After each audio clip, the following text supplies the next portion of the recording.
As should probably come as no surprise to you, I'm going to be doing my presentation for this English 580 class on the trickster in African literature. The trickster character goes back a long way and comes all the way up into the present day, so I'm going to talk a little bit about its roots and how I believe that in many ways Western culture has shied away from using the trickster, even though it was always a very effective resistance. So I'll start with a disclaimer right off the bat. To say anything comes from African culture is, of course, extremely flawed, because Africa may seem like a completely solid culture, but it's actually incredibly diverse. Since it is so diverse, it is impossible to point to something and say that's something that African culture has. Now, the other thing to keep in mind is that among all of those African kingdoms are completely different origins, completely different foundations, and this development of different cultural priorities, which makes them very interesting and very diverse. African culture has also spread incredibly far. Our concept of slavery tends to focus more on the Middle Passage and the 18th and 19th centuries, but the truth is that slavery from Africa to other countries goes back to early biblical times. A little bit ancient civilizations have African slaves coming through their countries all the way back hundreds and hundreds and hundreds of years. So almost every continent in the world has African cultures influencing their DNA so far back that we can't possibly trace those roots. The largest diaspora, of course, took place when the Middle Passage sucked a huge percentage of the African people from especially the western coastline over into the Americas. But the truth is that African slavery has distributed African culture all the way across the globe on every single continent. I want to point out that, again, like I said, the bulk of that diaspora goes to the west, but you can see that even up into Asia and into Europe.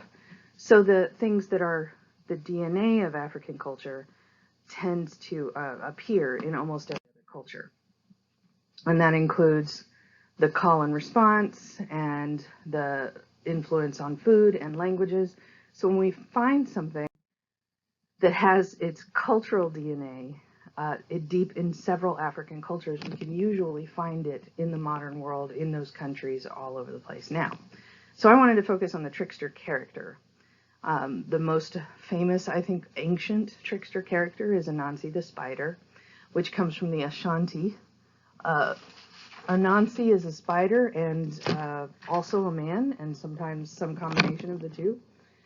The Ashanti or Anansi spider character traveled across into the Americas, especially very popular in Jamaica. In Jamaica, he was called Kwaku, and he was very hard to catch. Anansi the spider stole stories from the sky god and distributed them among the people, and through those stories come the proverbs and the wisdom that exist in many cultures that began with that. But the spider doesn't actually have to be a spider. It can just be a small, apparently helpless creature that is actually very clever. In some cultures, especially among the Bantu people, who are the tribal people of the South, it's not a spider, it's a rabbit. The little hare or the Brer Rabbit character that comes from Bantu myths and legends tends to be very clever, standing up to creatures like, most notably, usually a lion, and finding a way to outwit a predator with just its wit. The Brer Rabbit legend made it over into America and was Disneyfied, as you can see, but it's also been reflected in several other forms of literature. One of my favorite books of all time is Watership Down, which stars a character named Ella Rara, who is the king of rabbits, the prince of rabbits, and he outwits all of the predators. He's the prince with 1,000 enemies, and yet he's always doing really clever things, and he takes his root from that Bantu myth of in the Yoruba people, it's Eju or Eshu, which is a monkey. And this particular work by Henry Louis Gates is extremely good at exploring how this monkey explains. It's not just the trickster that outwits the predator, it's also the source of wisdom that is carried forward. So I think a combination of those characters, the Eshu the monkey and Brer Rabbit and the spider, is probably responsible for what eventually becomes the Djeha character. Djeha specifically is used in Halka theater, which we talked about quite a bit when we were talking about Yasin. We were talking about how the Halka theater is made out of people, so it relies very heavily on a single, flexible, charismatic character to hold everything together and move the plot along. But that Djeha character also serves as a philosopher and a sage, so a fool who kicks off the action and to whom all the things seem to happen, but also the source of wisdom for how to get out of those situations. So he plays a fool, but he's not intrinsically foolish, and he pushes the story forward, and through him you find out what the story is about.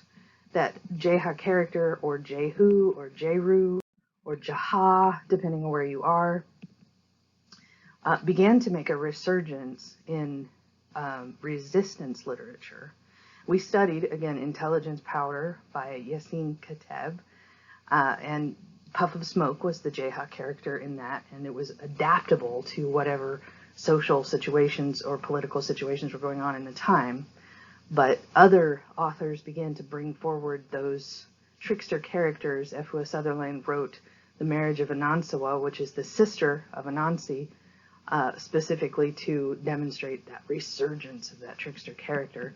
And William Soyinka wrote what was called the Jero plays, which is about Jeroboam, but Jero is also a word for that Jehu, Djeha character. And Jero is, again, one of those characters. He's a prophet. He tries to be cunning. He tries to get things done, but he ultimately is the recipient of the action a lot of the time. Your Djeha is a purveyor of wisdom.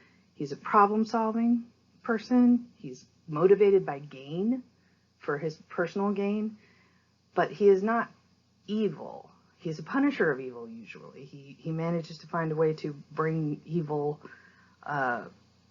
if not to justice, at least to embarrassment. But he himself is not necessarily a bastion for good. So it's hard to find this Jehu character in modern literature. In a lot of cases, that character who's that purveyor of wisdom, that problem solver, motivated by gain, punisher of evil, but not necessarily all good themselves.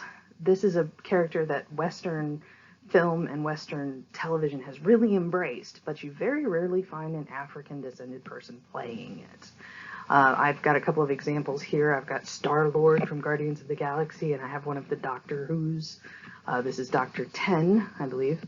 And these are characters that are very much Djeha characters, but attempts to include a character like that are often overshadowed by other characters if they're African actors. The Gods Must Be Crazy is an example of where that wise, cunning, problem-solving character is there and is present, but is a side character. Now, there are examples in American film of this problem-solving, clever, problem-solving character. One of the ones that came up in my conversations was Eddie Murphy playing Beverly Hills Cop. He's extremely clever. He's a punisher of evil, but he himself is kind of sneaky also, and embraced, and a catalyst for plot. But a lot of African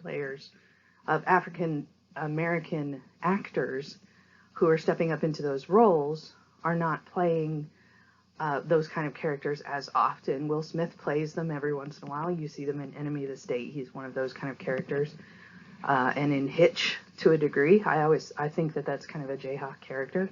But a lot of the characters where he plays those, he is a side character. In the most successful movies in this last few years that focused on African American actors being brought into their strengths and being given all kinds of power in their roles, the characters tend to shy away from being those They tend to be heavy and full of gravity. And it almost seems to me as though writers are aware of what kind of resistance character a Djeha character actually is. That it is, in some ways, it's too much in your face to actually be safe as a box office bet. So instead, they give these characters gravity. For example, we have here Black Panther, and T'Challa is an extremely powerful character, but he is 100% a good guy. He tries to be anyway. 100% a good guy, and there's no gray area in that, which means that he's not a Djeha character.